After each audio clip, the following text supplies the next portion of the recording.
তো আপনাদেরকে যে ম্যাসিভ রাইট সাইডেড হাইড্রোসিলের এবং লেফট সাইডেড টেস্টিকুলার অ্যাট্রফির যে কেসটা শেয়ার করছিলাম, তার সেকেন্ড পার্টে আমি পেশেন্টের কাছ থেকে পুরো ডিটেলসটা শোনাচ্ছি, উনি এখন কেমন আছেন।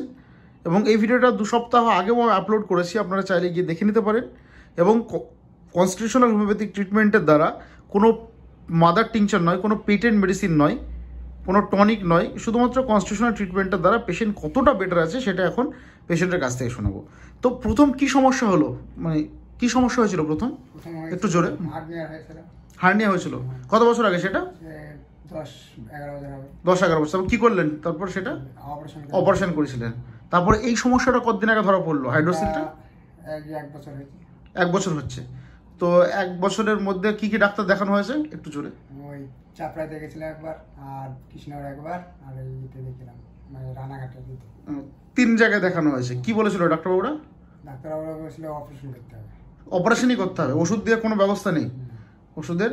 তাহলে যেটা বলছিলাম আর কি, যে ওষুধের কোনো ব্যবস্থা নেই, অপারেশনই করতে হবে, এটা কিন্তু স্ট্রংলি ডিক্লেয়ার করেছিল। অপারেশনের ডেট পর্যন্ত দিয়ে দিয়েছিল, তাই না? তাই তো বলেছিলে? তো এখন কেমন আছো আমার এই মেডিসিনটা খাওয়ার পরে? এখন ভালো আছে। কতটা ভালো? অনেক ভালো আছে। 10 ভাগের মধ্যে কত ভাগ মনে হচ্ছে? 10 ভাগের মধ্যে 3 ভাগ কমে গেছে। 3 ভাগ কমে গেছে। মাত্র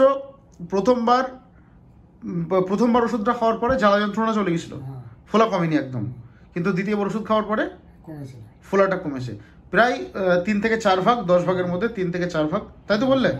কতটা 10 ভাগের মধ্যে কতটা কমে গেছে? 3 ভাগ কমে গেছে। তো আশা করছি বাকি যেটুকু আছে সেটুকু খুব তাড়াতাড়ি সুস্থ হয়ে যাবে। তুমি খুশি তো এতে নাকি যে কমছে? খুশি তো? ঠিক আছে, ওকে। সাধারণ মানুষকে এটি শেয়ার করার জন্য অসংখ্য ধন্যবাদ। Thank you.